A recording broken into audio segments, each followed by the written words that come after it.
దీవించబడాలని దేవుడు ఇష్టపడుతున్నాడు. చేతులెత్తి దేవుని స్తోత్రం చెప్దాం. నేను నమ్ముతున్నాను, విశ్వసిస్తున్నాను. ఈ మందిర నిర్మాణం అయిన తరువాత ప్రజలు ఈ స్థలానికి వచ్చి ప్రార్థన చేసుకోబోతున్నారు. ఇక్కడ చేస్తున్న ప్రార్థనల ద్వారా దేవుడు కోకొల్లల మేలు, కోట్ల మేలు దేవుడు చేయబోతున్నాడు. ఒక్కటి కాదు, రెండు కాదు, లెక్కకు మించిన మేలు దేవుడు చేయబోతున్నాడు. ఇక్కడికి వచ్చి ప్రార్థన చేసుకుంటే దేవుడు మేలు చేస్తున్నాడని ఈ వాడ ప్రాంతం అంతా కూడా దేవుడు దాన్ని స్ప్రెడ్ చేయబోతున్నాడు, వ్యాపింపు చేయబోతున్నాడు. హల్లెలూయా. ఇది మన కనులకు ఆశ్చర్యకరంగా ఉండబోతుంది. మన చెవుల వినికిడికి ఇది అద్భుతంగా ఉండబోతుంది. దేవునికి మహిమ కలుగునుగాక. హల్లెలూయా. కొంతమంది పాటలు పాడారు ఈరోజు. నాకు తెలుసు మీరు కొంతమంది వచ్చి పాటలు పాడారు. పాటలు పాడిన వాళ్ళని ఒక ప్రశ్న అడుగుతున్నాను. మీరు ఈ 72 గంటల ప్రార్థనలో కనీసం ఒక 5-6 గంటలైనా వచ్చి ప్రార్థన చేశారా అని అడుగుతున్నాను.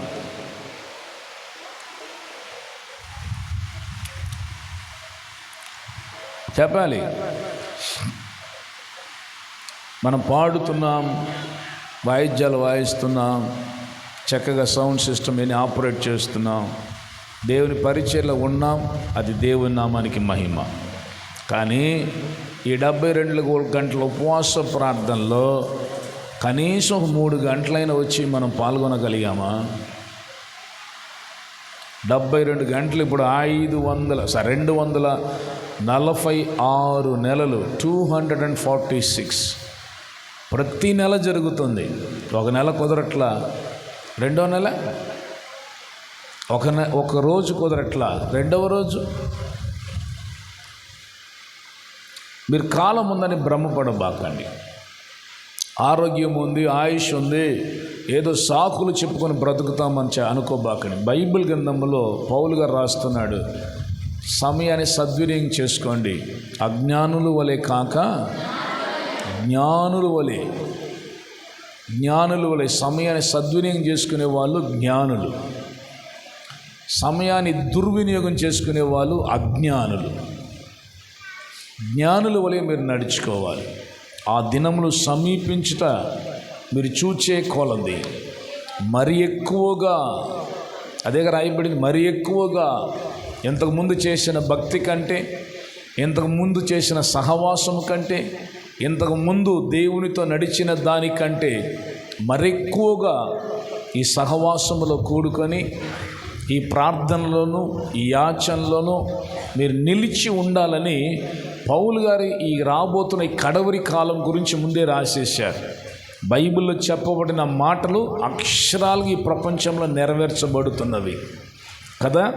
మీరు ఒకసారి ఒక చిన్న మాట మీకు చెప్పాలంటే, ప్రకటన గ్రంథం ఒక మాట రాయబడింది, ఒక ముద్ర ద్వారా క్రయమైనను విక్రమయ్యనను కదా, అదే రాయబడింది లేదా? చూద్దాం. ప్రకటన గ్రంథం ఐ థింక్ 13వ అధ్యాయం అనుకుంటా. ఒకసారి చదవండి. అది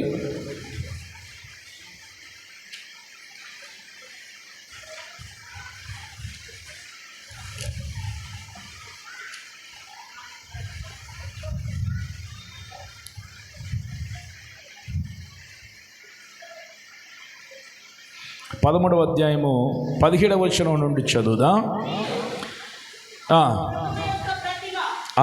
మరియు ఆ మృగము యొక్క ప్రతిమ నమస్కారం చేయని వారిని హతము చేయనట్లును ఆ మృగము యొక్క ప్రతిమకు ప్రాణమిచ్చుటకై దానికి అధికారం ఇయ్యబడెను. కాగా 16వ వచనం నుండి ప్రకటన గ్రంథం 13వ అధ్యాయము 16వ వచనం నుండి, కాగా కొద్దివారు గాని గొప్పవారు గాని ధనికులు గాని దరిద్రులు గాని స్వతంత్రులు గాని దాసులు గాని అందరూ తన కుడి చేతి మీదనైనను తమ నొసటి అందైనను ముద్ర వేయించుకొనున్నట్లును ఆ ముద్ర అనగా ఆ మృగము పేరైనను దాని పేరిటి సంఖ్య అయినను గలవాడు తప్ప క్రయ విక్రయములు చేయుటకు మరి ఎవనికి అధికారము లేకుండానట్లు అది వారిని బలవంతం చేయుచున్నది. చూడండి, ఇప్పుడు మనందరూ తెలుసు కామన్గా ఇప్పుడు అందరూ కూడా స్కాన్ కోడ్ వాడుతున్నాం. లొకేషన్ కావాలన్నా స్కాన్ కోడ్ పెట్టేస్తున్నారు. మీకు తెలుసు కదా, కొన్నిసార్లు మీటింగ్ లొకేషన్ పెడతారు చూడండి, అక్కడ ఒక స్కాన్ కోడ్ పెడతారు. అమ్మాలన్నా కొనాలన్నా అంటే ఇంకా ఫుల్ఫిల్ కాలేదు. ఈ బైబిల్ ఎన్ని సంవత్సరాల క్రితం రాయబడింది, ఎన్ని వేల సంవత్సరాల కింద రాయబడింది. ఇప్పుడు అది నెరవేర్పు ప్రారంభమైంది. మన కోవిడ్ వచ్చినప్పుడు సహజంగా మనందరికీ తెలుసు, జ్వరం వస్తే ఎక్కడ చెక్ చేస్తారు? ఇంతకుముందు థర్మోమీటర్ 4 కింద పెడతారు, లేదా సంఖ్య కింద పెట్టి చూస్తారు కదా. కానీ మన కోవిడ్ వచ్చినప్పుడు ఎక్కడ చెక్ చేశారు? నొసట చేశారు, కుడి చేయి చేశారు. మనల్ని మెంటలీగా ప్రిపేర్ చేస్తున్నాడు సాతానుడు. బలవంతం చేయబడుతుంది, అది ఖచ్చితంగా నువ్వు చేసే తీరాలి, ఇది లేకపోతే నువ్వు బ్రతకలేవు. బైబిల్లో రాయబడిన మాట అక్షరాలుగా నెరవేర్చబడుతుంది, నెరవేర్పు వచ్చేసింది. శాస్త్రవేత్తలు దేవుడే లేరు అని చెప్పిన వాళ్ళు ఈరోజు సైంటిస్టులు కూడా బైబిల్ వైపుకి, పరిశుద్ధ గ్రంథం వైపుకి తిరిగేశారు. బైబిల్లో చెప్పబడినవే జరుగుతున్నాయి. దేశం మీదకి దేశం లెగుస్తుంది అన్నాడు, రాయబడింది. కరువు వస్తుంది అన్నాడు, రాయబడి ఉన్నది. రాయబడినవన్నీ కూడా జరుగుతున్నాయి కనుక ఇక జరగబోయేది కూడా వాక్యానుసారంగానే ఉండబోతుంది అనే ఒక దృక్పథంతో శాస్త్రవేత్తలు కూడా ఈ అంత్యకాలమును గురించినటువంటి కార్యాలని క్షుణ్ణంగా చదివి దానికి సంబంధించినటువంటి కార్యాలు చేస్తున్నారు. ఇంతకుముందు చదివినట్లుగా ఒక విగ్రహం మాట్లాడుతుందంట. రోబోట్ మాట్లాడుతుందా లేదా మీకు తెలియకపోతే నెట్లోకి వెళ్ళి చూసుకోండి. నెక్స్ట్ రాబోయేది రోబోటిక్ యుగమే. ఒక రోబోట్ అమెరికా దేశంలో తయారు చేసినాడు. ఆ రోబోట్కి వెళ్ళి మాట్లాడితే వాడిని కొట్టేసింది. ఈ మధ్యకాలంలో మొన్న ఒక 2 వీక్స్ క్రితమే చైనాలో వాళ్ళకి కిక్ బాక్సింగ్ లేకపోతే ఈ కరాటే అంటే ఇష్టం కదా, అట్లా ఒక రోబోట్ తయారు చేస్తే పక్కనున్న పిల్లలు ఒక కొట్టి చంపేసింది వాడిని. ఒక దెబ్బ వేస్తే వాడు వెళ్ళిపడ్డాడు. నేను ఎందుకు ఈ విషయం చెప్తున్నాడంటే ఆ మృగం మాట్లాడే రోజులు వచ్చేసని నేను ఎప్పుడు చెప్తున్నాను. కొన్ని నెలల క్రితం చెప్పిన నాకు గుర్తు. కొద్ది కాలంలోనే ప్రతి మనిషి కూడా రోబోట్ మీద ఆధారపడబోతున్నాడు. పని మనిషి దగ్గర నుండి, ఇంట్లో దగ్గర నుండి, లేకపోతే రిసెప్షన్ దగ్గర నుండి ఎక్కడన్నా చేసుకోండి, రోబోట్స్, ఆర్టిఫిషియల్ ఇంటెలిజెన్స్ అది టేక్ ఓవర్, మొత్తం కంట్రోల్ చేయబోతుంది. కనుక ఈ కడవరి కాలంలో దేవుడు చెప్పినట్లుగా ఎట్లయితే సంభవిస్తున్నాయో అట్లాగే దేవుడు చెప్పినట్లుగా మన సంఘాన్ని సిద్ధపరచుకోవాలి. సంఘముతో మన ఆత్మను సరిగ్గా సిద్ధపరచుకోవాలి. ఏదో వాళ్ళకి లేదు వీళ్ళకి లేదు అట్లా అనుకోవద్దు. వాళ్ళకి లేదు వీళ్ళకి లేదు అని కాదు. బైబిల్లో చెప్పబడిన మాట అక్షరాలుగా నెరవేర్చబడుతున్నది కనుక దేవునికి రాకడ సమీపిస్తున్న కాలంలో జరుగుతున్న సంభవాలు చూస్తున్నప్పుడు అవివేకంగా మనం జీవించకూడదు, అజ్ఞానుల వల్ల జీవించకూడదు. ఆ దినములు మీరు సమీపించిన చూచే కొలది మనం ఒకరినొకరు పురిగొల్పుకుంటూ మరెక్కువ సహవాసములో మనం ఎక్కువగా కూడుకోవాలంట. అందుకోసం ఇంత బ్రహ్మాండమైన మందిరాన్ని ప్రయాసముతో మనం ఇవ్వకపోయినా దేవుడు ఎవరో ఒకరిని ప్రేరేపించి ఇచ్చి ఈ మందిరాన్ని కట్టడానికి దేవుడు సహాయం చేస్తున్నాడు. నమ్మిన వారి చేతులు దేవుని స్తోత్రం చెప్తాను. కనుక ఈ మందిర నిర్మాణము తర్వాత, లేకపోతే ఇప్పుడు నిర్మాణం జరుగుతున్నప్పటి నుంచే ఇట్స్ నాట్ టూ లేట్. మీరు ప్రతి దినము కనీసం గంటైన దేవుని మందిరంలో కూర్చోడానికి, ప్రార్థించుకోవడానికి బానిసలుగా మిమ్మల్ని మీరు మార్చుకోండి. కొంతమంది అరుగుల మీద కూర్చోకపోతే అసలు కాలం గడిచినట్టే ఉండదు. తెలుసా మీకు? నా స్నేహితుడు ఒక ఆయన అమెరికా దేశంలో ఉన్నాడు. ఆయనకి అమ్మ నాన్నగారులో చనిపోయారు. ఆయనకున్నది అత్తమ్మావులు అనమాట. వాళ్ళని ప్రేమించి బలవంతంగా అమెరికా దేశానికి వీసా వేసి తీసుకెళ్ళారు. వాళ్ళు కూడా అమెరికా దేశం చూడాలి, మొట్టమొదటిగా ఫ్లైట్ ఎక్కబోతున్నామని ఆసక్తితో వాళ్ళు ఏం చేశారు, ఫ్లైట్ ఎక్కి వెళ్ళి అమెరికా దేశంలో దిగారు. అమెరికా దేశంలో ఉంచారు. కరెక్ట్గా 2 రోజులు ఉన్న తర్వాత ఎప్పుడు వెళ్ళిపోతాం అల్లుడు గారు, ఎప్పుడు పంపిస్తారని అడుగుతున్నారు అంటారు. 2 డేస్లోనే. అదేంటి, ఇంత బ్రహ్మాండమైన దేశంలో అన్నీ ఉన్నాయి, మీకు ఏం తక్కువ ఉంది? కారు ఉంది, పని మనిషి ఉన్నారు, వాషింగ్ మిషన్ అన్నీ ఉన్నాయి, కూర్చొని తిని శుభ్రంగా మనవులతో ఆడుకోవడానికి మీకేం రోగం అంటున్నాడు ఆయన. కొన్ని రోజులు ఆగారు. ఆగిన తర్వాత వాళ్ళన్నారు, బలవంతంగా అన్నారంట, బాబు నీకు దండం పెడతా, మమ్మల్ని పంపించేసేది భారతదేశానికి వెళ్ళిపోతా ఉన్నారు. అప్పుడు వాళ్ళు అడిగారంట, కుమార్తె కూర్చొని అడిగింది, డాడీ మమ్మీ మీకు ఏం కొదువైంది? అల్లుడు గారి ప్రవర్తన నచ్చట్లేదా? మా ప్రవర్తన నచ్చట్లేదా? మనవాళ్ళ ప్రవర్తన నచ్చలేదు, ఏమైంది మీకంటే వాళ్ళు అన్నారంట, అక్కడైతే సాయంకాలం అయితే చక్కగా అరుగుల మీద కూర్చొని హాల్ తీలతో మాట్లాడుకోవచ్చు, అది మిస్ అవుతున్నది, అది లేక ఉండలేకపోతున్నారంట. చూసారు, అరుగు మీద కూర్చొని మాట్లాడడానికి బానిసలు అయిపోయి అంత మంచి అవకాశాన్ని వాళ్ళు దుర్వినియోగం చేసుకున్నాడు, సద్వినియోగం చేసుకోకుండా. మనం కూడా చాలామంది అట్లాగే ఊరికి పోకిరోళ్ళ రోడ్ల మీద నిలబడడానికి, వాళ్ళతో వీళ్ళతో కూర్చొని మాట్లాడుకోవడానికి, ఆ అరుగుల మీద ఈ అరుగుల మీద కూర్చొని మాట్లాడడానికి, ఊరికినే బాగోలేదు పడుకొని నిద్రపోవడానికి, ఆ టీవీలో కూర్చొని అవి ఇవి చూసుకోవడానికి కాలం గడుపుతున్నారు. కానీ దేవుడిచ్చిన ఈ అద్భుతమైన సమయాన్ని, ఈ సందర్భాన్ని మనం దుర్వినియోగం చేసుకుంటే దేవుని వాక్యం సెలవిస్తుంది, మనం ప్రతిదాని నిమిత్తం లెక్కప్పు చెప్పాలంట. లెక్కప్పు చెప్పాలి. చాలామంది హాస్పిటల్లో చూడండి నెలలు ఉంటున్నారు. నిన్నటి రోజే నేను ఇంటికి వెళ్ళినప్పుడు నా భార్య టీవీ పెట్టుకొని చూస్తూ ఉంది. ఏంటి చూస్తున్నావంటే, థాయిలాండ్ ప్రిన్సెస్ చనిపోయిందంట. 3 సంవత్సరాల కోమాలో ఉందంట. 3 ఇయర్స్ కోమాలో ఉంది, ఇప్పుడే చనిపోయింది, ఈరోజు ఆమె బరియలు చేస్తున్నారు అని ఆమె చూస్తూ కూర్చున్న బరియల గురించి చెప్తా ఉంది. ఇట్లా చేస్తున్నారండి, ఇట్లా చేస్తున్నారని. 3 సంవత్సరాలు ఒక హాస్పిటల్లో నిస్సహాయ స్థితిలో బ్రెయిన్ డెడ్ అయిపోయి కోమాలో ఉండిందంట. చూశారు, మనకు దేవుడు అంత ఆధిక్యతనిచ్చాడు. ప్రిన్సెస్ రాకుమార్తె ఆమెకేం కొదువు ఉంది? అయినను ఆ మరణ పడకల మరణంతో 3 సంవత్సరాలు పోరాడింది. మీరు హాస్పిటల్కి చూడండి, రాత్రింబగళ్ళు తమ ప్రాణం ఎప్పుడు పోద్దాని గుప్పిట్లో పెట్టుకుని ఏడుస్తున్న వాళ్ళు, నిద్ర లేకుండా ఉండేవాళ్ళు చాలామంది ఉన్నారు. దేవుడు మనందరి ప్రార్థన ఆలకించి మీకు మంచి ఆశీర్వాదమైన జీవితాన్ని ఇచ్చారు కనుక దీనిని దుర్వినియోగం చేసుకోకూడదు, మీరు సద్వినియోగం చేసుకోవాలి. ఈ అవకాశాన్ని దేవుడు ఇచ్చాడు కనుక మనం సద్వినియోగం చేసుకుంటే ఈ కడవరి కాల ప్రమాదాలు, ఈ అంత్యకాలపు ప్రమాదాలు మనపై మన పిల్లలపై రాకుండా దేవుడు కాపాడుతాడు. చేతుల దేవుని స్తోత్రం చెప్తాను. మీకు ఒక విషయం తెలుసో తెలియదో, ఈరోజు చాలామంది మగపిల్లలు ఆడపిల్లని వివాహం చేసుకోవడానికి ఇష్టం లేదు అంటున్నారు, పెళ్లి చేసుకోవడానికి ఇష్టం లేదు అంటున్నారు. సాతానుడు పిల్లల్ని నెక్స్ట్ యుగానికి ఎట్లా తయారు చేస్తున్నాడు? They are going to marry రోబోట్లు వివాహం చేసుకునే రోజులు రాబోతున్నాయి. నేను అంతకుముందు చెప్పాను 2 ప్రసంగాల్లో, ఇప్పుడు నేను చెప్తున్నాను. అంత్యకాలము చాలా అపాయకరమైన దినాలు వస్తాయి. అది పౌలు గారు రాసేశారు. అంత్య దినములు అపాయకరమైన దినములు వచ్చునని తెలుసుకోండి. మన కుటుంబము, మన పిల్లలు, మన కోట్ల రూపాయలు సంపాదించిన, ఎంతో ఖ్యాతి గడించిన వ్యక్తులైనా సరే, మన కుటుంబము చేజారిపోతే, మన కుటుంబం మనల్ని విడిచి వెళ్ళిపోతే, మన కుటుంబ స్థితిగతుల్లో సహజ లక్షణాలు కోల్పోతే ఎందుకు పనికిరాదు. అందుకే నేను చేతులెత్తి జోడించి మీకు చెప్పేది ఏంటి, ఒక ఆత్మీయుడిగా దయచేసి దేవుడిచ్చినటువంటి అవకాశాన్ని సద్వినియోగం చేసుకోండి.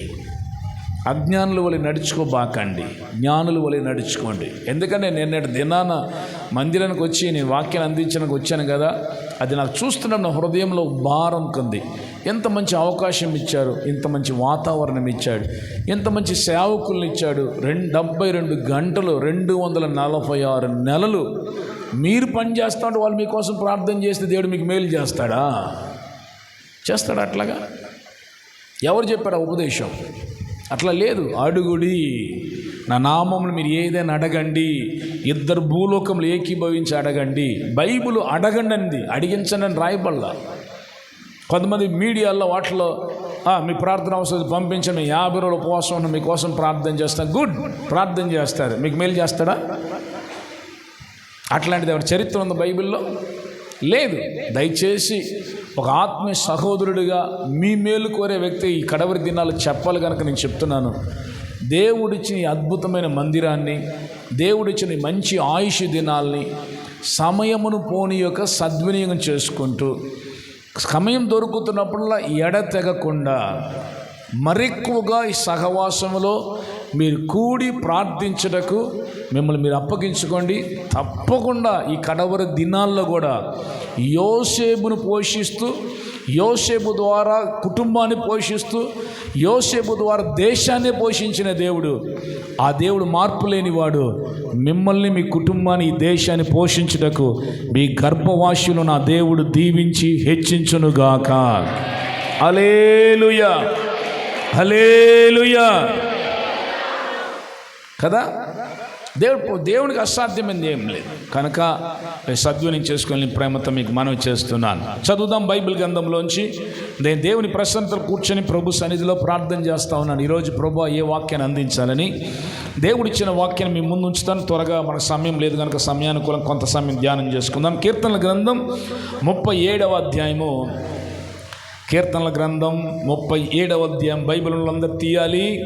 14వ వచనం, పాత నిబంధనలో 420వ పేజీ, 470. బైబిల్ అందరు తీయండి. నేను ఎప్పుడు చెప్తుంటాను, బైబిల్ లేకుండా మందిరానికి రావడం అన్నది అదొక వరం ఉండాలి, అదొక కృప పొంది ఉండాలి. నిజంగానే నాకు కుదరట్లా, ట్రై చేస్తున్నాను కానీ కుదరట్లా. బైబిల్ లేకుండా మందిరానికి రావడం అన్నది అది ఏం చెప్పాలో నాకు అర్థం కావట్లా. బైబిల్ తెచ్చుకోవాలి. నామోషి ఉందా బైబిల్ తేడానికి? పోనీ చెప్పండి. వాక్యమే దేవుడై ఉన్నాడు కదా, వాక్యాన్ని తీసుకురాలేకపోతున్నామంటే. నిన్న ఒక సహోదరి నిన్న కాదు మొన్న రోజు నేను ఒక ఉపవాస ప్రార్థనకి వెళ్ళినప్పుడు ఒక తల్లి గారు బైబిల్ తీసుకొచ్చి నాకు ప్రార్థన చేసి ఇవ్వయ్యా అన్నారు. బైబిల్ ప్రార్థన చేసి ఎందుకు ఇవ్వాలని అడిగా. కాదు, బైబిల్ నాకు యేసయ్యతో సమానం, మీరు ప్రార్థన చేసి ఇవ్వండి అన్న. మీరు రోజు చదువుతారా అంటే ఆవిడన్నా నాకు చదువు రాదయ్యా అంది. అరే, చదువు రాకపోతే ప్రార్థన చేసి నేను ఏమని ప్రార్థన చేసి మీకు ఇవ్వను అని అడిగా. లేదు, ఈ బైబిల్ వచ్చిన తర్వాత నేను చదవడానికి ప్రయత్నం చేస్తాను. బైబిల్ అంతా నేను మరణించేలోపు వృద్ధులు కొద్దిగా వృద్ధాప్యంలో ఉన్నారు, నేను మరణించేలోపు ఖచ్చితంగా ఒక్కసారి నీ బైబిల్ చదివి ముగించాలని ప్రార్థన చేసి నాకు ఇవ్వండి అన్నప్పుడు నాకు చాలా సంతోషం అనిపించింది. చూసారు, ఒక అన్యుల కుటుంబం నుంచి రక్షించబడ్డారు, అందరూ బైబిల్ చదువుతున్నారు, మీరు బైబిల్ అంటున్నారు. నాకు చదువు లేదయ్యా, అందుకే ఈ బైబిల్ తెచ్చాను. పోయిన నెల మీరు చెప్పారు, నేను విన్నాను, ఈ నెల తీసుకొచ్చాను, మీరే ప్రార్థన చేసి ఇవ్వండి అన్నారు. చూశారు, కొంతమందికి చదువు రాకపోయినా ఆసక్తి వాక్యం మీద, కొంతమంది చదువు వచ్చి కూడా మరి అదేం దౌర్భాగ్యం తెలియదు కానీ బైబిల్ తెచ్చుకోవడానికి ఇష్టం ఉండట్లా కదా. వాక్యమే దేవుడై ఉన్నాడు. మీరు అనుకోవచ్చు, నేను ప్రసంగికును కదా, సేవకునే కదా, అందుకే నీకు బైబిల్ పట్టుకొని తిరుగుతాను. లేదు, నీ ఉద్యోగం నేను నిన్నటిదని చెప్పాను, వ్యాపారం చేసినప్పుడు బైబిల్ పట్టుకొని తిరిగా. విశ్వాసం ఉన్న రోజుల్లో బైబిల్ పట్టుకునే బైబిల్తోనే వెళ్ళా. అదేవిధంగా నేను ఉద్యోగం చేస్తున్నప్పుడు ఎగ్జిక్యూటివ్ డైరెక్టర్గా పెద్ద పొజిషన్లో ఉన్నప్పుడు కూడా నా రూమ్లో బైబిల్ ఉంటుంది, నా ఆఫీసులో నా గదిలో బైబిల్ ఉంటుంది. నేను బైబిల్ని ఎక్కువగా ప్రేమిస్తాను. ఇప్పుడు సంపూర్ణ సేవకు వచ్చిన తర్వాత ఇప్పుడు కూడా బైబిల్తోనే జీవిస్తున్నా. నాకు తెలుసు దేవుడిచ్చిన కృపను బట్టి దేవుడు ఇంకా నాకు కృప ఇవ్వాలి, నా తుది శ్వాస వరకు ఈ బైబిల్తోనే మరణించాలని ఆశపడుతున్నా. మీరు మరి బైబిల్ని ప్రేమించాలని ప్రేమతో మీకు మనవి చేస్తున్నా.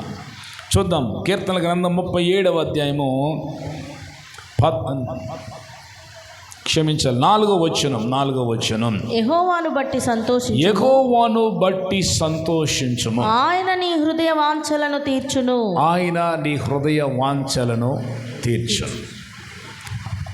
యెహోవాను బట్టి మీరు సంతోషించండి, ఆ యెహోవా దేవుడు మీ హృదయ వాంఛలను తీరుస్తాడు.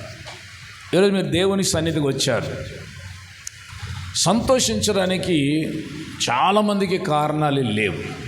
ఒక పక్కన అప్పు, కొంతమందికి ఏదో ఒక బలహీనత, కొంతమంది పిల్లల ద్వారా సమాధానం లేదు, కొంతమందికి భర్త ద్వారా శాంతి సమాధానం లేదు, కొంతమందికి వ్యాపారంలో వైఫల్యం అయిపోయి నష్టాలు చవి చూసి సంతోషించలేని పరిస్థితి.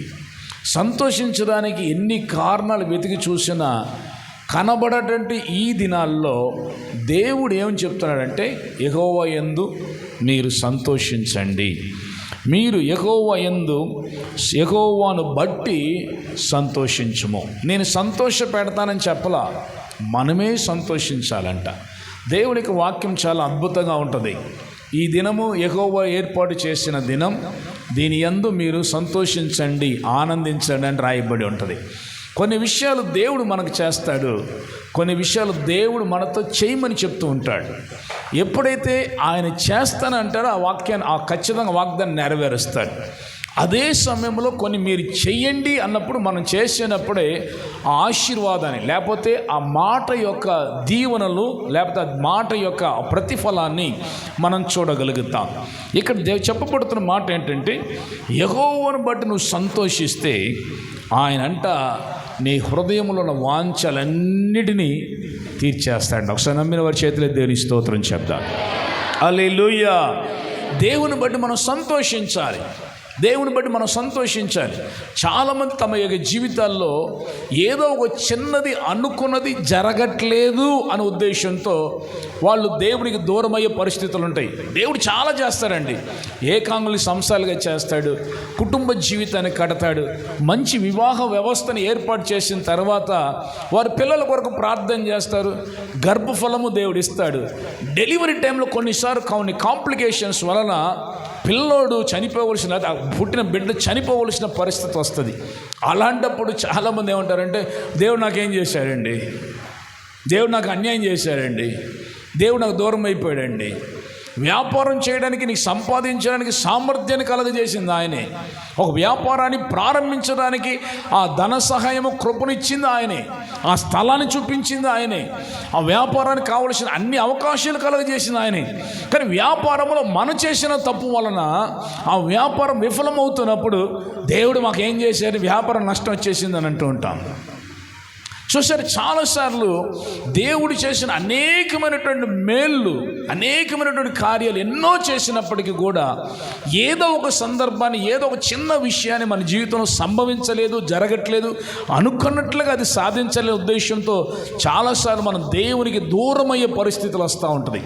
కానీ ఇక్కడ గ్రంథకర్త పరిశుద్ధాత్మ దేవుడు ఏమని రాస్తున్నాడంటే, నువ్వు యెహోవాను బట్టి సంతోషించుము, అప్పుడు ఆయన నీ హృదయ వాంఛల్ని తీరుస్తాడు. ఒక మంచి మాట మీకు అందరికి తెలిసిన వాక్యమే. హబక్కు గ్రంథంలోకి వెళ్దాం. 3వ అధ్యాయము, హబక్కు గ్రంథం 3వ అధ్యాయము 17-18 వచనాల్ని చదువుదాం.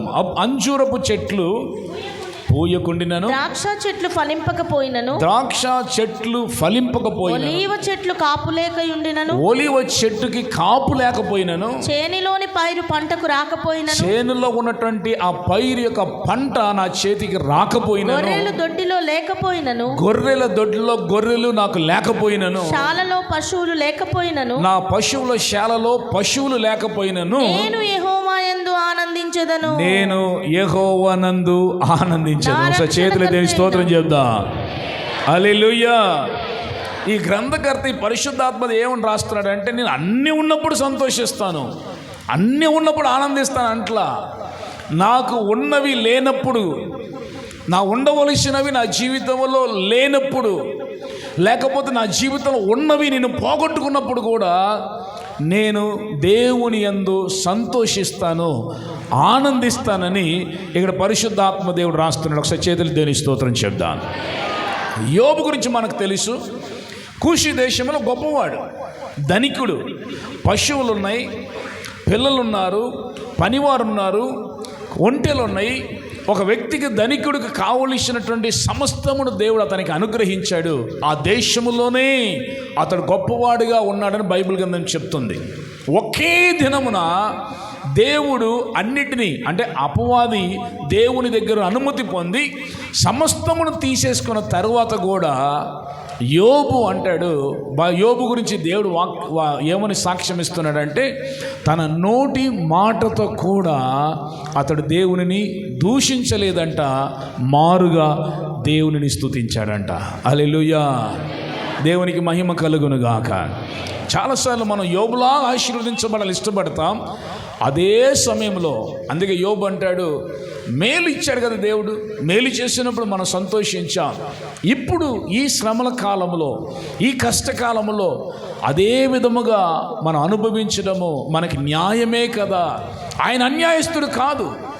దేవుడు అన్యాయస్తుడు కానే కాదు. ఆయన ఏది చేసినా నీతిగాను న్యాయముగాను జరిగించే దేవుడు కనుక మనం ఉన్న స్థితిగతులను బట్టి మనం దేవుని స్తుతించడానికి, దేవుని యందుని ఆనందించడానికి మనం బద్ధులమై ఉన్నామని దేవునికి వాక్యం సెలవిస్తా ఉన్నది. దేవుని చేతుల దేవుని స్తోత్రం చెప్దాం. అలా ఆనందించాలంటే పేతురు గారు ఒక అద్భుతమైన మొదటి పేతురు రాసిన పత్రికలో మీరు 5వ అధ్యాయము 7వ వచనం, పేతురు రాసిన మొదటి పత్రిక 5వ అధ్యాయము 7వ వచనం మీరు చదివితే ఆయన మిమ్మల్ని గూర్చి చింతించుచున్నాడు గనుక మీ చింత యావత్తు ఆయన మీద వేయండి. ఒకసారి చేతులు దేవునికి స్తోత్రం చెప్పండి. ఈ 72 గంటల ప్రార్థన దేనికి మనకు దేవుడిచ్చాడు? మనకున్న చింత, మనకున్న భారం, మనకున్న కష్టాలు, మనకు ఎదుర్కొంటున్న నష్టాలు, మన కుటుంబంలో వస్తున్న ఇరుకైన ఇబ్బందులైన కార్యాలు, మనస్ఫూర్తిగా మన భారం, మనకి ఏదైతే భారం అనిపిస్తుందో ఆ భారమంతా, ఆ చింత యావత్తు దేవుని మీద మోపేసేసి ఆ దినము అనగా దేవుని సన్నిధిలో, మన నిజ జీవితంలో, మన జీవన శైలిలో దేవుణ్ణి స్తుతించాలి, ఆనందించాలి అన్నదే దేవుని యొక్క సంకల్పం. అయితే ఈరోజు మనం ఏం చేస్తున్నామంటే అదే ఆలోచనతో పడుకుంటా కూర్చుంటాం. మా పిల్లల్ని ఎలా చదివించాలి, వాళ్ళకి ఎలా ఫీజు కట్టాలి, వాళ్ళకి ఎలా వివాహం చేయాలి, వాడు మంచోడొస్తాడో లాదో, ఇలాగ రకరకాలైనటువంటి భారము కలిగి, చింత కలిగి మనం జీవించడం వలన మన జీవితాల్లో ఆ చింత మనల్ని ఏం చేస్తుందంటే, ఎప్పుడైనా గుర్తుపెట్టుకోండి, చింత మన మనుషుల్ని బలహీనపరిచేస్తుంది. మీకు ఆత్మీయ బలహీనత వస్తుంది, శారీరక బలహీనత వస్తుంది, అదేవిధంగా మానసిక బలహీనత వస్తుంది. ఒక చింత ఒక మనిషిలో వచ్చినప్పుడు ఆత్మ సంబంధము నిన్ను కృంగదీస్తుంది, శారీరక సంబంధం నిన్ను కృంగదీస్తుంది, మానసిక స్థితిలో కూడా నిన్ను కృంగదీస్తుంది. అందుకనే దేవుడు రక్షించబడిన వారికి దేవుడిచ్చే ఒక విలువైనటువంటి ఆధిక్యత, ఒక బహుమానం ఏంటి అంటే, ఎన్ని చింతలు వచ్చినా, ఎన్ని కష్టాలు వచ్చినా, ఎన్ని ఇరుకులు వచ్చినా ఆయన మీద మోపినప్పుడు ఆయన కార్యములను సఫలపరుస్తాడు. మనం సంతోషంగా దేవుని స్తుతిస్తూనే ఉంటాం. చేతుల దేవుని స్తోత్రం చెప్దాం. హల్లెలూయా. ఎవరైతే ఈ చింతని దేవుని మీద మోపలేని వారుగా ఉన్నారో, ఎవరైతే ఈ ప్రార్థన సమయాల్లో ఏకీభవించలేని వారుగా ఉన్నారో, ఎవరైతే దేవునితో ఒక సత్సంబంధం లేని పరిస్థితులు మనం జీవిస్తున్నారో, అలాంటి వారి జీవితాల్లో కన్నీరు తప్పకుండా ఉంటుంది. ఎందుకని మెంటల్గా స్ట్రెస్ చేసేస్తుంది మనల్ని. ఆ చింత ఏం చేస్తుందంటే క్రీస్తునందలి మనం ఆనందింపనివ్వకుండా చేస్తుంది. క్రీస్తునందు మనం ఆనందించలేము కనుక మన జీవితాల్లో ఉన్నటువంటి ఆశీర్వాదాన్ని మనం పొందుకోలేని పరిస్థితిలో, మా హృదయంలో ఉన్నటువంటి వాంఛని పొందుకోలేని పరిస్థితి. ఎందుకంటే ఒక పక్కన కోరికలు ఉంటాయి, అదే సమయంలో ఒక పక్కన చింత ఉంటుంది. ఈ చింత ఏం చేస్తుంది అంటే కోరికను డామినేట్ చేస్తుంది. అంటే ఆత్మ సంబంధమైన మనిషి అంట శరీరాన్ని చంపుతాడంట, ఆత్మానుసారంగా జీవిస్తాడంట. అదే సమయంలో శరీరానుసారమైన మనిషి ఏం చేస్తాడంటే శరీర క్రియ ఆత్మ సంబంధమైన కార్యాలు చంపేస్తుంది, అణిచివేస్తుంది కనుక శరీరానుసారంగానే జీవిస్తాడంట. అట్లాగే నీ చింత, అదే సమయంలో నీ హృదయంలో ఉన్న కోరికలు, ఈ రెండు ఒకే గుండెల్లో పెట్టుకుని తిరుగుతున్నావు అనుకో, నీ చింతకున్న ఉన్నటువంటి పవర్, శక్తి ఏంటి అంటే అది నీకున్నటువంటి ఆనందాన్ని, క్రీస్తులో ఆనందించవలసిన కార్యాలని, నువ్వు క్రీస్తు దగ్గర అడిగి పొందుకోవలసినటువంటి కార్యాలు పొందుకోలేని పరిస్థితిలో ఆ చింత ఏం చేస్తుంది, నిన్ను అణిచి వేస్తుంది, మొలవనివ్వకుండా, పైకి రానివ్వకుండా. అందుకే దేవుడు ఒక మంచి అవకాశాన్ని ఇస్తున్నాడు, ఒక సలహా ఇస్తున్నాడు. నీ చింత యావత్తు, నీ పని భారములన్నిటినీ యెహోవా మీద మోపము, ఆయనే కార్యములు సఫలపరుస్తాడు. అప్పుడు క్రీస్తునందు నువ్వు సంతోషిస్తావు. చేతుల దేవునికి స్తోత్రం చెప్దాం. ఈ భారం నువ్వు మోసుకోవద్దయ్యా, నువ్వు నా మీద మోపేసాయి. అందుకొరకే యేసుక్రీస్తు ప్రభువారు ఈ సిలువలో ఆయన బలియాగమయ్యారు. ఒక దేవాది దేవుడు మానవుడికి లోకాన్ని దిగిరావడం గల కారణం ఏంటో తెలుసా? మనిషి యొక్క స్వాభావికమైన కార్య లక్షణాలని, ఒక స్వభావాన్ని అర్థం చేసుకోగలుగుతాడు కనుక విడిచిపెట్టకూడని భాగ్యాన్ని విడిచి మానవుడిగా ఈ లోకాన్ని దిగి వచ్చి మనలాగా సమానుభవం కలిగిన వ్యక్తిగా ప్రజల మధ్యన జీవించాడు.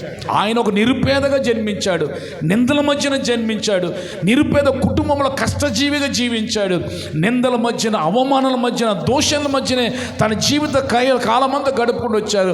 పేదరికం అంటే ఏంటో తెలుసు, నిందలంటే ఏంటో తెలుసు, అవమానాలంటే ఏంటో తెలుసు, కష్టాలంటే ఏంటో తెలుసు, ఒక వ్యక్తి వ్యాధితో బలహీనతతో ఉంటే ఎట్లా తెలుసు. అన్నీ తెలిసిన వ్యక్తి కనుక యేసు దగ్గరికి వెళ్ళిన ప్రతి ఒక్కరికి కూడా యేసు ప్రభు వారి ఆ చింతను తొలగించి వాళ్ళ సంతోషాన్ని, ఆనందాన్ని కలగజేసినట్లు మనం చూడగలుగుతాం. అందుకనే యేసు అని పిలిచినప్పుడు మన చింత యావత్ యేసయ్య ఫలాంది నన్ను వేధిస్తుంది, ఫలాంది నన్ను బాధ పెడుతుంది, ఫలాంది నన్ను కృంగదీస్తూ ఉంది, ఫలాంది నాకు దిక్కుతోచిన పరిస్థితిలో ఉంది, ఫలాంది చెయ్యాలనిపిస్తుంది, ఫలాంది కావాలనిపిస్తుంది అని మనం అడగగలిగితే ఈ చింత యావత్తును దేవుడు తొలగిస్తాడంట. క్రీస్తునందలి మనం ఆనందించినప్పుడు మన హృదయ వాంఛలన్నిటినీ కూడా ఆయనే తీర్చివేస్తాడంట. చేతులు దేవునికి స్తోత్రం చెప్దాం. హల్లెలూయా. ఒక 3 విషయాలు త్వరితంగా నేను చెప్పేసి ముగించేస్తాను. ఎందుకంటే నేను హెచ్చరికలకే టైం ఎక్కువ తీసేసుకున్నాను. ఎందుకు దేవుని ఆత్మ నన్ను ప్రేరేపించారు. అట్లాగా 3 ప్రాముఖ్యమైన విషయాలు ఊరికి క్లుప్తంగా నేను చెప్పి ముగించేస్తాను. ప్రార్థన చేద్దాం. పరిశుద్ధాత్మ దేవుడు ఈరోజు మన చింతలన్నీ తొలగించి క్రీస్తులో ఆనందిస్తూ మన హృదయ వాంఛలు తీర్చుకునేవాడిగా దేవుడు మనల్ని మార్చునుగాక. నేను నమ్ముతున్నాను, విశ్వసిస్తున్నాను. ఈరోజు మీ చింత యావత్తును దేవుని సన్నిధిలో విడిచిపెట్టండి. మీ హృదయ వాంఛల్ని తప్పకుండా దేవుడు తీరుస్తాడు. క్రీస్తునందలి మీరు ఆనందించబోతున్నారు. నమ్మిన వారి చేతులు దేవుని స్తోత్రం చెప్దాం. హల్లెలూయా. ఒక సందర్భాన్ని మనం చూద్దాం. అపోస్తుల కార్యములు 16వ అధ్యాయము 30వ వచనం నుండి చదువు. అపోస్తుల కార్యములు 16వ అధ్యాయము 30వ వచనం నుండి మనం చదువుదాం. వాళ్ళను వెలుపలికి తీసుకొచ్చి, అయ్యలారా, రక్షణ పొందుటకు నేనేమి చేయవలనను అందుకు వారు ప్రభువైన యేసునందు విశ్వాసముంచుము, అప్పుడు నీవును నీ ఇంటి వారును రక్షణ పొందుదరని చెప్పి అతని ఇంటనున్న వారికి అందరికి దేవుని వాక్యము బోధించిరి. రాత్రి ఆగడియలోనే అతడు వారిని తీసుకుని వచ్చి వారి గాయములు కడిగెను. వెంటనే అతడును అతని ఇంటి వారందరూ బాప్తిస్మము పొందిరి. మరియు అతడు వారిని ఇంటికి తోడుకొని వచ్చి భోజనం పెట్టి దేవుని యందు విశ్వాసం ఉంచిన వాడై తన ఇంటి వారందరితో కూడా ఆనందించెను. ఒకసారి చేతులు దేవునికి స్తోత్రం చెప్దాం. హల్లెలూయా. అంటే క్లిష్టమైన పరిస్థితుల్లో, కష్టమైన పరిస్థితుల్లో మనకున్నటువంటి స్థితిగతుల మీద మనస్సు పెట్టి మనం దేవుడిచ్చే సంతోషాన్ని, ఆనందాన్ని పొందుకొని ఇవ్వకుండా చేస్తున్న కార్యం విడిచిపెట్టి క్రీస్తునందలి ఎట్లాగా ఆనందించవచ్చు ఒక సందర్భాన్ని మేము ముందుకు తీసుకొస్తున్నాను. ఇక్కడ మనందరికీ తెలుసు, 2 వ్యక్తులు కనిపిస్తున్నారు. ఎవరు వాళ్ళు? పౌలు, శీలలు. పౌలు, శీలలు యేసుక్రీస్తు ప్రభువుని ప్రకటించినందువలన వాళ్ళు ఏం చేశారంటే చెరసాలలో వేసేసారు. చెరసాలలో వేస్తే వాళ్ళు వాస్తవానికి ఏం చేయాలి? ప్రభువా, నీ గురించి బోధిస్తే నాకు ఇన్ని కష్టాలా, నీ గురించి ప్రకటిస్తే నాకు ఇన్ని బాధలా, నిన్ను ప్రకటిస్తే నాకు ఇన్ని దెబ్బలా, నిన్ను ప్రకటిస్తే మాకు ఇంత అవమానమా, ఈ చెరసాల జీవితమా అని వాళ్ళు చింతించవలసిన పరిస్థితి, బాధపడవలసిన పరిస్థితి వాళ్ళ హృదయంలో 99% ఉంది. ఆనందించిన ఒకవేళ 1% ఉన్నా 99% వాళ్ళకి బాధపడే విషయాలు వాళ్ళ జీవితాల్లో ఉన్నాయి. కానీ వాళ్ళు ఏం చేశారంట, చెరసాలలో అంట వాళ్ళు బాధపడుతూ ఉండలా, వాళ్ళు స్తుతిస్తూ కీర్తిస్తూ ఆనందముతో దేవునిని ఆర్భాటముతో కొనియాడుతూ ఉంటే దేవుని వాక్యం సెలవిస్తుంది, ఆ చెరసాల బంధకాలు ఊడినవి అంట, చెరసాల పునాదులు కదిలిని అంట. చేతులెత్తని స్తోత్రం చెప్తాను. మీకు ఒక మంచి సలహా చెప్తాను. నీకు బాధపడే విషయాలు 99 ఉండొచ్చు.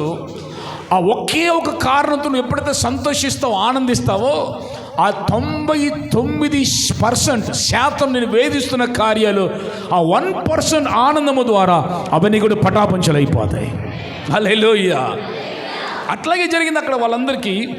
99% మొత్తం వాళ్ళకి చేయాల్సిన కార్యం. ఇప్పుడు జరుగుతున్నటువంటి కార్యం ఏంటంటే, ఆ చెరసాల ఆ పునాదులు కదిలినవి, ఆ సంఖ్యలన్నీ ఊడిపోయినవి. ఇప్పుడు వాళ్ళు స్వతంత్రులుగా వాళ్ళు వెళ్ళిపోయారేమో, పారిపోయారేమో అని చెప్పి ఆ జైలు అధికారి ఏం చేస్తున్నాడంటే పరిగెత్తకుండా భయంతో వస్తున్నాడు. తన్ను తాను చంపుకుంది అనుకుంటున్నాడు. ఎందుకని ప్రభుత్వం వారు ఎట్లా ఇతను ఉరి చేయబోతున్నారు. ప్రభుత్వం వేయబడినటువంటి ఈ యొక్క ఖైదీలని వాళ్ళు విడుదల పొందుకొని పారిపోతే ఇతనికి ఉన్న ఉద్యోగం ఊడిపోద్ది. ఇతన్ని చెరసాల వేస్తారా లేకపోతే ఇతన్ని ఉరి తీస్తారో తెలియదు. అందుకని తనకు తాను హాని చేసుకోబోతున్నాడు. అప్పుడు వెంటనే పౌలుషులు అంటున్నారు, మిమ్మల్ని మీరు హాని చెయ్యవద్దు అయ్యా, హాని చేసుకోబాకు బాబు, మేము ఇక్కడే ఉన్నాం. అప్పుడు ఆయన వెంటనే అడుగుతున్నారు, ఈ దేవుడు గొప్ప దేవుడు, ఇరుకుల్లో విశాలతను కలగజేసే దేవుడు, మీరు దుఃఖాన్ని సంతోషంగా మార్చగలిగిన దేవుడు, మీరు హృదయ వాంఛలను తీర్చే దేవుడు ఒక ఆయన ఉన్నాడు. అయ్యలారా, రక్షించబడాలంటే మేము ఏం చెయ్యాలి అన్నప్పుడు వాళ్ళు యేసుక్రీస్తు ప్రభు యొక్క వాక్యాన్ని బోధించారు. ఆ వాక్యం విని వాళ్ళ కుటుంబ సభ్యులందరూ రక్షించబడి బాప్తీసం తీసుకున్నారు. వాళ్ళ కుటుంబంలో ఉచ్చరింప సఖ్యము కానీ ఆ రక్షణ ఆనందం ఆ కుటుంబాన్ని ఆవరించిందంట. క్రీస్తులో వాళ్ళు ఆనందింప చేశారంట. చేతుల దేవుని స్తోత్రం చెప్దాం. హల్లెలూయా. దీంట్లో 2 కోణాలు కనిపిస్తూ ఉన్నది. ఒకటి, రక్షించబడకపోతే ఈ యేసు క్రీస్తు ప్రభువారు నీ గుండెల్లో ఉన్నటువంటి ఆ వేదనను తొలగించి నీ హృదయ వాంఛను ఆయన తీర్చలేడు. ఎందుకంటే నీ హృదయంలో ఆయన లేడు కనుక. అప్పుడేం చేస్తుంది, ఐహిక విచారం నీ మనస్సులో ఉన్నటువంటి ఆ హృదయ వాంఛను అణిచివేసి మానసిక స్థితి నిన్ను పాడు చేసి దేవునికి దూరంగా తీసుకెళ్తుంది. నీ జీవితంలో దుస్థితిని కలగజేస్తుంది. అదే సమయంలో యేసు క్రీస్తు ప్రభుని గనక నువ్వు రక్షకుడుగా, సొంత రక్షకుడుగా కలిగి ఉంటే ఆయన కృప ఏం చేస్తుందంటే, ఆ రక్షణ ఆనందం ఏం చేస్తుందంటే, మన జీవితాలు ఏమీ లేకపోయినా క్రీస్తులో సంతోషించి ఆనందించడానికి కృప దయచేస్తూ ఉంటుంది కనుక అప్పుడు క్రీస్తుని హృదయ వాంఛలన్నిటిని తీర్చివేస్తాడు. హల్లెలూయా. నా ప్రశ్న ఏంటంటే, యేసుక్రీస్తు ప్రభును రక్షకుడిగా అంగీకరించావా? Do you have Jesus in your life? నీ జీవితం యేసుక్రీస్తు ప్రభుని రక్షకుడిగా లేకపోతే ఏదో మందిరానికి వెళ్ళి వచ్చేస్తే మొక్కుబడిగా ఆశీర్వాదం వస్తుందని భ్రమపడబాకు. అది అన్ని ఆచారం. అన్నిలు ఏమంటారు తెలుసా, ఆ తీసుకెళ్ళి ఆ మొక్కుబడి చేసేస్తే, ఆ నిలువు దోపిడీ చేసేస్తే, ఆ ఒక్కసారి గుండు కొట్టించుకుని వచ్చేస్తే, అక్కడికి వెళ్ళిపోయి వస్త్ర ఇచ్చేసేస్తే ఏదో జరుగుద్ది అనుకుంటారు. మన దేవుడు అలాంటి వాడు కాదు. ఆయన నీ వెండి బంగారాలు కోరుకునే దేవుడు కాదు. ఆయన నీ హృదయాన్ని కోరుకునే దేవుడు. ఆయన నీ జీవితాన్ని యేసుకి నువ్వు ఇవ్వగలిగితే, ఈరోజు ప్రభు చెప్తున్నాడు, నీ చింత యావత్తు ఆయన మీద మోపుతో నువ్వు క్రీస్తునందులో ఆనందిస్తూ ఉంటావు. నీ హృదయ వాంఛలన్నింటినీ కూడా ప్రభు తీర్చివేయునుగాక. అందుకే వాక్యం సెలవిస్తుంది, ఇంత గొప్ప రక్షణను నిర్లక్ష్యం చేస్తే ఎలా తప్పించుకోగలుగుతావు? ఈ శ్రమల నుంచి, కష్టాల నుంచి, ఈ వేదన నుంచి, కన్నీరు నుంచి, ఈ అపజయము నుంచి, ఈ అప్పుల్లో నుంచి నేను విడిపించడానికి సమర్థుడైన యేసు ఒక రక్షకుడుగా ఉన్నాడు కదా. అతని నువ్వు సొంత రక్షకుడుగా, ఒక తండ్రిగా నువ్వు స్వీకరించకపోతే ఎలాగో తప్పించుకోగలుగుతావు బాధల నుండి. అందుకే వాక్యం సెలవిస్తోంది, ఇదే మిక్కిలి అనుకూలమైన సమయం. వేర్ యు ఆర్, ఈ స్థితిగతులు కొట్టుమిట్లాడుతున్నావు కదా, నన్ను విడిపించేవారు లేరు, నన్ను రక్షించేవారు లేరు, నా మనసులో ఉన్నటువంటి కోరికలు తీర్చేవారు లేరు, నాకున్న సమస్యల నుంచి పరిష్కారం చేసేవారు లేరు అనుకుంటున్నా ఈ సమయంలో ఇదే మీకు మిక్కిలి అనుకూలమైన సమయం. ప్రభు అంటున్నాడు, నేడే నిన్ను రక్షించుటకు రక్షణ దినమై ఉన్నది. నీ హృదయాన్ని కనుక యేసుకి ఇవ్వగలిగితే నీ హృదయం వింతగా మారిపోద్దంట, వింతగా మార్చేస్తాడంట. వింతైనటువంటి కార్యం జరుగుతుంది నీ జీవితంలో. అదేంటో తెలుసా, నీ బాధలన్నిటిని మధ్య అన్నీ ఉన్నా లేకపోయినా, హబక్కుకు చెప్పాడు కదా, ఏది లేకపోయినా మన యేసునందు సంతోషిస్తాం. కారణం ఆ రక్షణ ఆనందం, ఆ రక్షణ సంతోషం. రెండవదిగా, దేవునికి వాక్యాన్ని విని వాక్యానుసారంగా జీవించడానికి ఆ కుటుంబం సమర్పించుకుంది. రెండవదిగా, రక్షించబడిన వాళ్ళతో దేవుడు మాట్లాడేది ఏంటంటే, నువ్వు రక్షించబడ్డావు కానీ వాక్యానుసారంగా నువ్వు జీవిస్తున్నావా?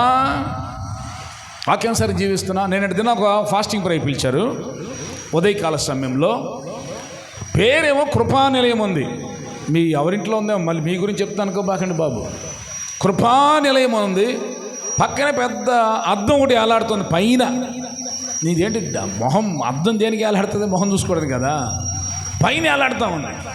ఆ పాస్టర్ గారిని అడిగాను, బాబు పాస్టర్ గారు కృపానిలయం అని ఉంది, పక్కన అద్దం పెట్టారేంటి అని అడిగా. కింద ఉండి చూసేవాడు, అడిగేవాడిని కాదు, ఎందుకని మొహం చూసుకుని వెళ్తారో అనుకునేవాడిని. ఆయన అన్నాడు సందు పోటీ అంట. ఏది? అద్దం. అంటే పాస్టర్ గారు ఇల్లు కాదులే, ఆయన అద్దెగా ఉన్నాడు పాపం. ఆ అద్దెకి ఇచ్చిన వాళ్ళు క్రైస్తవులే, వాళ్ళకున్న భక్తి చూసారా? రక్షించబడిన వాళ్ళు బాప్తీసం తీసుకున్నారు, అద్దానికి పోటీ పెట్టారు. అద్దానికి సందుకి అద్దం అంటే పోటీ అంట. ఏంటో అదేం పోటీ నాకు తెలియదు. అర్థమైందా మీకు? రక్షించబడిన తర్వాత వాక్యానుసారంగా మనం జీవించడానికి మన జీవితాన్ని అప్పగించుకోవాలి. అప్పుడు ఎన్ని లేకపోయినా మన జీవితాల్లో మనం క్రీస్తునందు ఆనందంగానే ఉంటాము. కారణం మన పాని భారముల్ని తీసివేసే గొప్ప దేవుడు మనకున్నాడు కనుక ఆయన మన హృదయ వాంఛలు తీర్చునుగాక. రెండవ కార్యం మనం చూద్దాం. యెషయా గ్రంథం 65వ అధ్యాయము 14వ వచనాన్ని చదువుదాం. యెషయా గ్రంథం తీస్తున్నారా? బైబిల్ ఉన్నంత తీయండి. 65వ అధ్యాయము 14వ వచనం, పాత నిబంధనలో 624వ పేజీ, 65వ అధ్యాయము 14వ వచనం చదువుదాం. నా సేవకుల హృదయానందము చేత కేకలు వేసెదరు గాని మీరు చింతాక్రాంతులై ఏడ్చెదరు, మనోదుఃఖము చేత ప్రలాపించెదరు. ఇక్కడ రెండో సందర్భం కనిపిస్తూ ఉంది.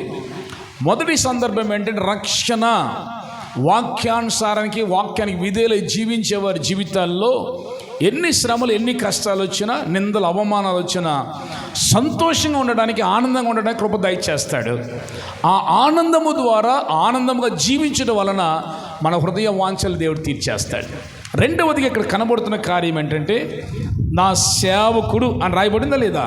చాలామంది సేవకుడు అనగానే మనము మాలాగా సేవ చేస్తున్న వారి గురించి రాయబడింది. అట్లా కాదు. దేవుడికి నేను ఇది 2-3 ట్రాన్స్లేషన్ ఇంగ్లీష్లోకి వెళ్ళి చూశాను. సేవకుడు అంటే దేవుని కొరకు సేవ చేసేవారు, దేవుని కొరకు పరిచర్య చేసేవారు. అది వంట పని అయ్యి ఉండొచ్చు, మందిరాన్ని ఊడ్చే పని అయ్యి ఉండొచ్చు, లేకపోతే కుర్చీలు వేసే పని అయ్యి ఉండొచ్చు.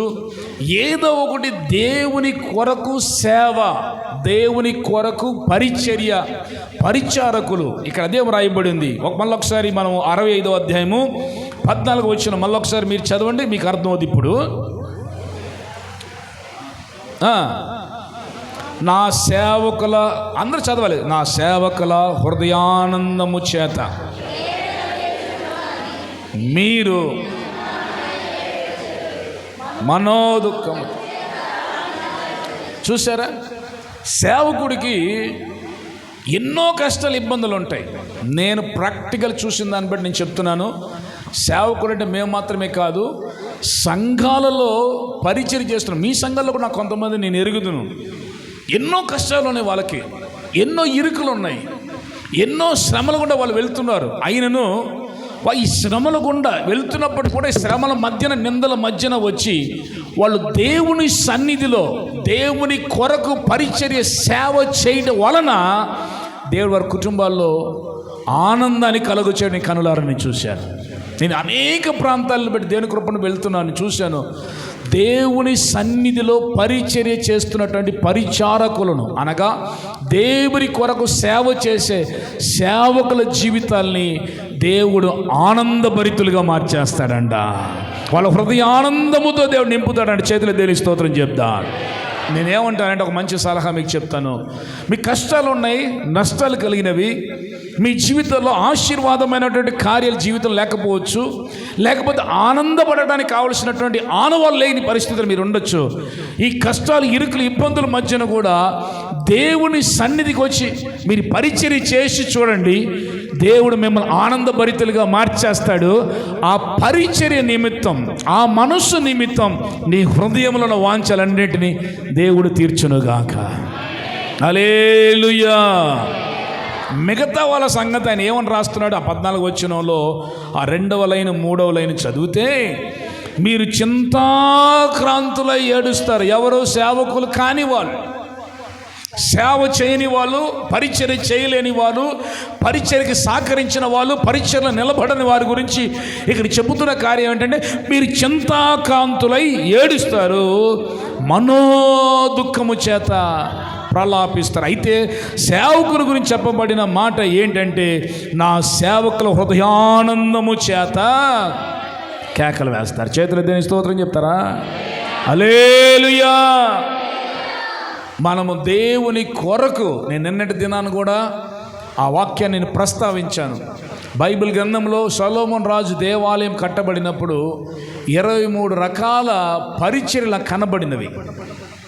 ఒక పక్కన కార్పెంటర్, ఒక పక్కన గోల్డ్ స్మిత్, ఒక పక్కన ఐరన్ స్మిత్, ఇట్లా రకరకాల పని చేసేవాళ్ళు అందరూ కలిసితేనే ఆ మందిరం పరిపూర్ణం, పరిపక్వం అయ్యింది. అంటే నేనేమంటానంటే, ఒక మందిరము అనగానే ఆ మందిరములో ఉన్న ప్రతి ఒక్కరు కూడా సేవ చెయ్యాలి, పరిచర్య చెయ్యాలి, లేవీయుల సంతానములకి మీరు రావాలి అని దేవుడు మిమ్మల్ని మీకు పిలుపునిస్తున్నాడు. చేతుల దేవుని స్తోత్రం చెప్దాం. హల్లెలూయా. దేవుని కొరకు పరిచర్య చేసుకోండి. కావాలి మీరు మీ చర్చిలను టెస్ట్ చేసుకోండి. రక్షించబడనటువంటి యవనస్తులు కూడా కొంతమంది చర్చిలో పని చేస్తారు తెలుసా, అన్నం వండేటప్పుడు, అన్నం వడ్డించేటప్పుడు అలా చేస్తున్న వాళ్ళు నమ్మకంగా, నేను చెప్పేది ఏంటంటే నమ్మకంగా పనిచేసేవాళ్ళు. కొంతమంది బలవంతంగా తల్లిదండ్రులు పంపిస్తారు. ఏ విధం చేతనో దేవుని కొరకు పరిచర్య చేసిన పరిచారకుల జీవితాలు మీరు చూడండి. తప్పని వాళ్ళు చదువుకోకపోయినా దేవుని యొక్క నామము నిమిత్తం వాళ్ళు ఆనందంగానే దేవుడు ఉంచుతాడు. దేవుడు వారి జీవితాలు ఆశీర్వదించడం నేను చాలామందిని చూడగలిగా. చేతులు దేని స్తోత్రం చెప్దాం.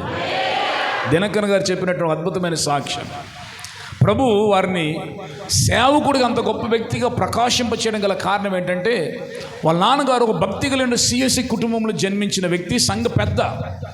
ఎవరైనా సేవకులు వస్తే వాళ్ళ నాన్నగారికి ఉన్నటువంటి మనోభిలాష అంటే ఆ సేవకుడిని పరిచర్య చేయాలని చెప్పి సేవకుని ఇంటికి తీసుకొచ్చి కూర్చోబెట్టి మందిరం ఆ ప్రసంగం టైం తీసుకెళ్తారంట.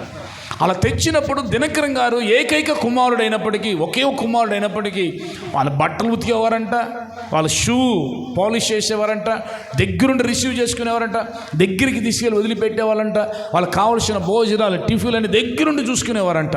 అలాగని కొన్ని వందల మంది సేవకులకి ఆయన పరిచర్య చేశారు కనుక ఈనాడు ప్రపంచంలోనే ప్రఖ్యాతిగాంచిన గొప్ప సేవకుడుగా దేని అభిషేకించాడు.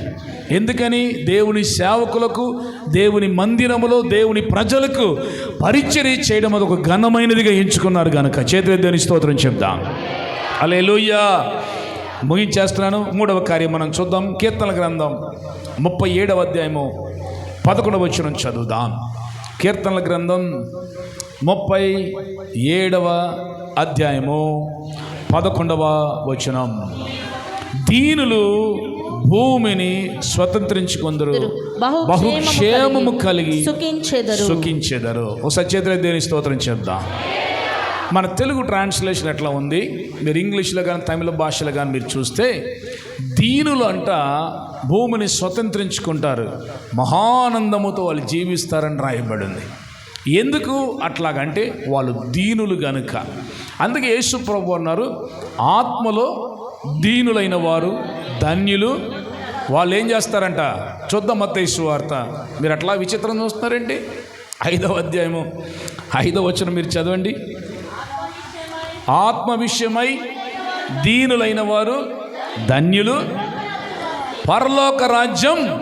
ఒకసారి చేతులకు దేని స్తోత్రం చెప్పండి. హల్లెలూయా.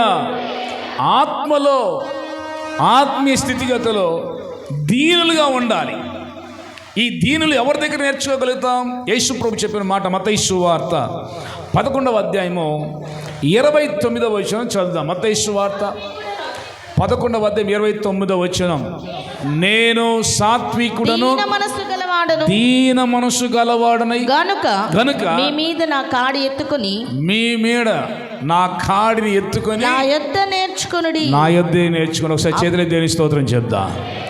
3వదిగా ఎవరిని దేవుడు ఆనందింపచేస్తారు, ఎవరు ఆనందంగా ఉండగలుగుతారంటే దీన మనసు, సాత్వికమైన గుణం కలిగిన వాళ్ళు. కొన్ని కుటుంబాల్లో సమస్యలకి కారణం ఏంటో తెలుసా? భార్యకి సాత్విక గుణం, దీన మనసు లేకపోవడం. కొన్ని కుటుంబాల్లో సమస్యల కారణం ఏంటో తెలుసా? పురుషుడికి ఆ సాత్వికము ధీరమైన మనస్సు గుణం లేకపోవడం వల్లే. చిన్న చిన్న విషయాల్లో బైబిల్లోనే సామెతలు రాయబడింది కదా, గయ్యాలితో సంసారం చేయడం కంటే అంట, కాపురం చేయడం కంటే అంట, తెలుసు అయితే సరే. ఒక ఆమె చదువు వాక్యం చెప్తా ఉంటే ఇంకొక ఆమె గట్టిగా చూస్తుంది, స్పీర్స్ ఇప్పుడే చూస్తున్నా ఏమైనా చదువుతుంది, అటు నుంచి అటు ఇద్దరు చూశారు ఇట్ట గట్టిగా.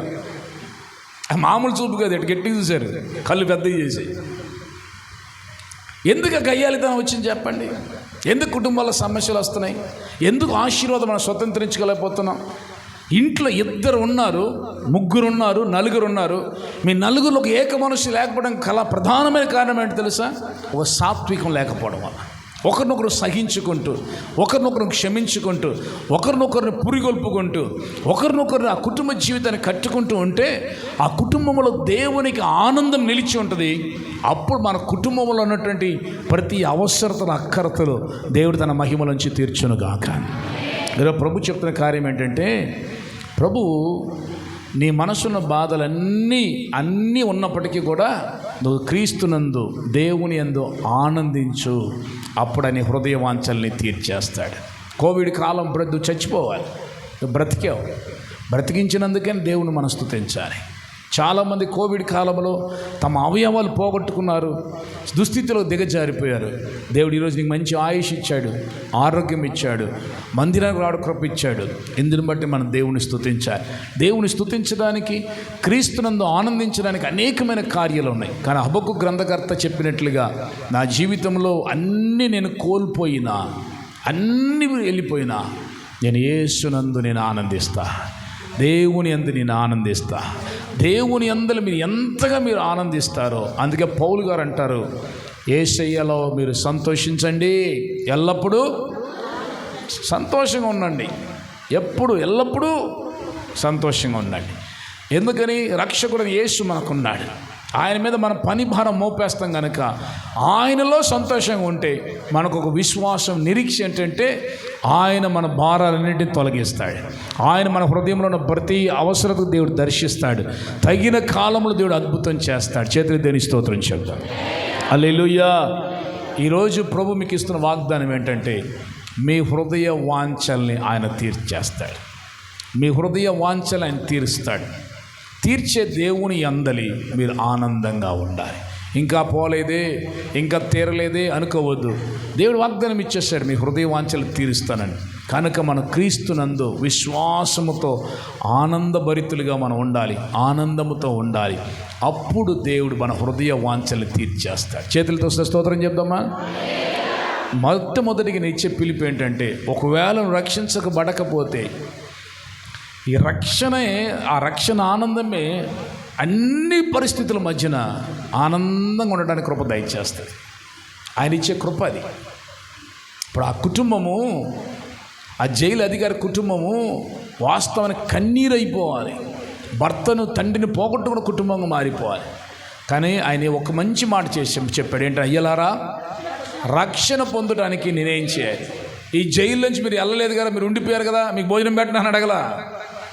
ఆయనకు అర్థమైంది, వీళ్ళంత సంతోషంగా జైల్లో వేసినప్పుడు కూడా వీళ్ళ కీర్తనలతో దేవుని స్తుతిస్తూ ఆరాధిస్తూ ప్రార్థన చేయగలిగారంటే ఈ లోకములో ఉన్నవాడు కంటే వీళ్ళు ఉన్నవాడు గొప్పవాడు. అందుకే సమస్యల వైపు వాళ్ళ మనసు వెళ్ళలేదు, వాళ్ళలో ఉన్న క్రీస్తు వైపే వాళ్ళ మనసు వెళ్ళింది. అందుకే ఆనందించగలిగారని, మేము కూడా ఈ రక్షకుడైన యేసును మేము కలిగి ఉండాలంటే, ఇలాంటి అనుభవం కలిగి ఉండాలంటే మేము ఏం చేయాలని వెంటనే వాళ్ళు ఏం చేశారు? ఆయన అడిగితే దేవుని వాక్యాన్ని బోధించాడు. ఆయన రక్షణ ఎలా పొందుకోవాలి అని చెప్పబడింది.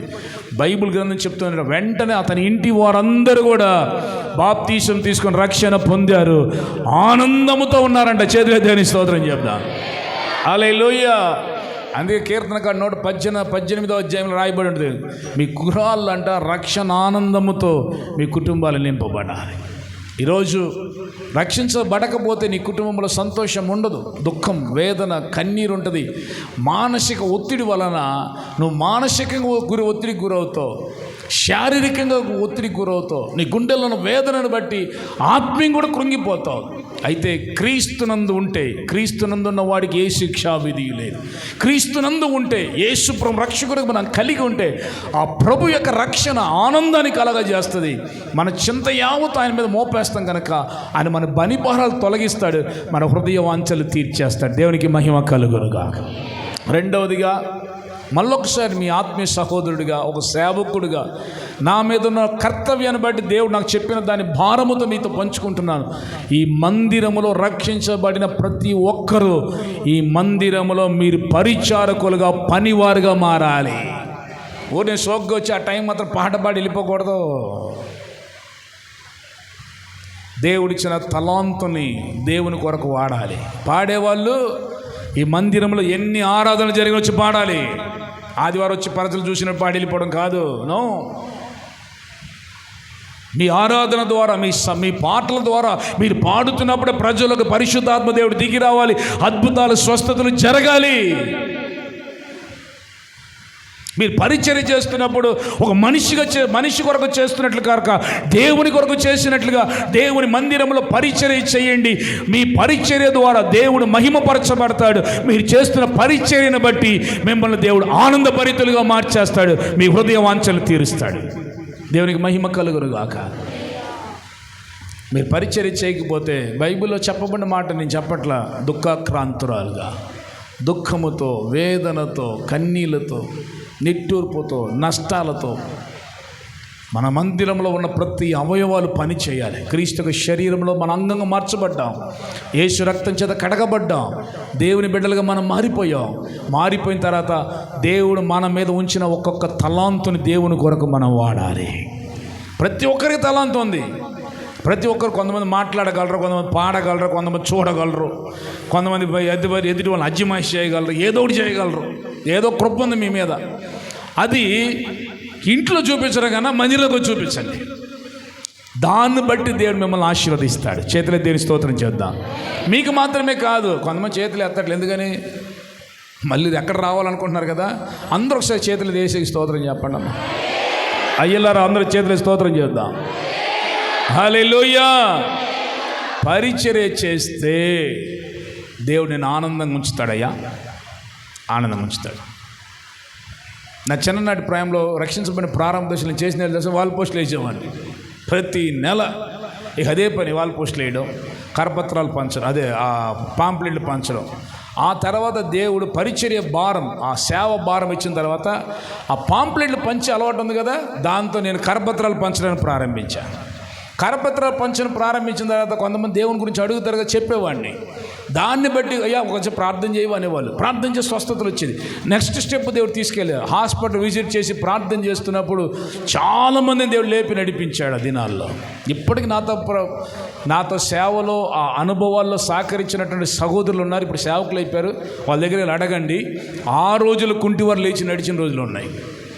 అట్లాగే దేవుడు క్రమంగా ఆ పరిచర్య విధానంలో నడిపించుకుంటూ వచ్చాడు, ఆనందాన్ని కలగజేశాడు. ఈరోజు సంతోషంగా క్రీస్తుతో కలిసి జీవించడానికి, సేవ చేయడానికి గొప్ప భాగ్యాన్ని ప్రభు దయచేశాడు. కనుక మనం సేవ చెయ్యాలి, దేవుని కొరకు పరిచర్య చెయ్యాలి. దేవుని మందిరంలో ఏదో ఒకటి దేవుడు మనకిచ్చిన తలాంతుని, నీకున్న తలాంతు జాగ్రత్త గుర్తుపెట్టుకో. నీకున్న తలాంతు ఈ మందిరంలో మరెవరికి లేదు, అది నీకే ఇచ్చాడు. నిన్ను రక్షించి ఈ మందిరంలో ఉంచడానికి గల కారణం ఏంటంటే ఆ తలాంతు ఎవరికి లేదు, నీకున్న తలాంతుని మందిరంలో వాడు అని దేవుడు తీసుకొచ్చి పెట్టాడు. వాడకపోతే దేవునికి లెక్కపు చెప్పాలి. బైబిల్ గ్రంథం బాగా చెప్తుంది. ఒకడు దేశాంతరం పోతూ యజమానుడు తలాంతులు ఇచ్చి వెళ్ళాడంట. వాడబడని వాడి దగ్గర తీసేసుకొని వాడుతున్న వాడికి కూడా ఇచ్చేశాడంట. ఇప్పటికే మన కష్టాలు అనుభవిస్తున్నాం, ఇప్పటికే నష్టాల్లో ఉన్నాం. ఉన్న తలాంతును కూడా దేవుడు తీసేసుకొని ఇంకేమైపోతాం కనుక ఉన్న తలాంతుని దేవుని కొరకు సద్వినియోగం చేద్దాం. ఖచ్చితంగా దేవుడు మన కుటుంబాల్ని ఆనందముతో నింపునుగాక, మన హృదయ వాంఛలు దేవుడు తీర్చునుగాక. మూడవదిగా చెప్పబడిన రీతికి ఏం చెప్పాను? మూడవది, దీనులు సాత్వికంగా ఉండడం నేర్చుకోండి. సమస్యలు వస్తాయి, కష్టాలు వస్తాయి, నిందలు వస్తాయి. స్వాభావికంగానే మన కోపం ఉంటుంది, అన్నీ ఉంటుంది. యేసు ప్రభువే చెప్పాడు, దేవుడే చెప్పాడు, కోపపడుడి కానీ అంటే కోపం ఉందనే అర్థం ఉంటుంది, కానీ పాపం చేయకూడదు, నోటికి వచ్చినట్టుగా మాట్లాడకూడదు, నోటికి వచ్చినట్టు కొట్టకూడదు. అట్లా దీన మనస్సుతో కలిగి సాత్వికంగా మనం ఉండకపోతే దేవునికి ఆశీర్వాదం మన జీవితంలో చవి చూడలేం, ఆనందం మన జీవితంలో కోల్పోతాం. చిన్న సందర్భం, చాలా సందర్భాలు చెప్పొచ్చు. ఒకరోజు మా బాబు చిన్నప్పుడు ఉన్నప్పుడు వాడు ఏం చేశారంటే, ఒక చిన్న విషయం, కేకు కట్ చేసి పుట్టినరోజుకి ఫ్రిడ్జ్లో పెట్టారు. వాడు తీసుకొని తినేసాడు. నేను ఊరిని వచ్చి అడిగా, నేను సహజంగా కేకులు ఎక్కువ తిన్నాను, ఊరిని అడిగా, రే కేక్ ఎవరు తిన్నారా? వాడు తిన్నాడు చిన్నప్పుడు when he was very small. నేను తినలేదు అన్నాడు. తర్వాత నిదానంగా అడిగితే పెద్దోడు చెప్పేశాడు, చిన్నోడు తిన్నాడు డాడీ, పలానా టైంలో తిన్నాడని. ఆయన పట్టుకుని ఎమ్మగొడ్డు కొట్టాను. నా మనసులో దుఃఖం వచ్చేసింది. నేను వెళ్ళి ప్రార్థన చేశాను. నేనేమనుకున్నాను, వాడు అబద్ధం చెప్పాడు కనుక కొట్టానని నాకు అది నీతి అనిపించింది, నాకు అది కరెక్ట్ అనిపించింది. చిన్నప్పుడే కొట్టాలి ఇప్పుడే అని మామూలు కొట్టలేవాడిని, ఎమగొడ్డు కొట్టేశా, అనరాని మాటలు అనేసా. చిన్నపిల్లోడు పాపం, ఆడికేం తెలుసు, కొట్టేశా. ఆడు ఏడ్చుకుంటూ వెళ్ళాడు, వాళ్ళ అమ్మతో చేరాడు, ఏదో అయిపోయింది అనుకోండి. రెండో రోజు పొద్దున్న లేచి మోకరిస్తుంటే నాకు ప్రార్థన నడవట్లా. నేను చేసింది న్యాయం అనుకున్నాను, నాకు ప్రార్థన నడవట్లా. కొంత సమయం అయిన తర్వాత లేచిపోయా, ప్రార్థన నడవట్లేదు. మరలా మధ్యాహ్నం మోకరించి చూసా, ప్రార్థన నడవట్లా. సాయంకాలం నాకు అనిపించింది, ఎందుకు ఈ ప్రార్థన నడవట్లేదు, ఎంతసేపు అయిన పనులు దేవుని సంత కూర్చొని తీరి అడగాలని చెప్పి ఎక్కువ సమయం కూర్చొని దేవుని సంత ప్రార్థన చేస్తూ ఉంటే మెల్లని దేవునికి స్వరం వినపడింది నా హృదయంలో, నా మనస్సాక్షిలో. ఎందుకు ఆ పిల్లోని అట్లా కొట్టావు, ఎందుకు అలా మాట్లాడావు?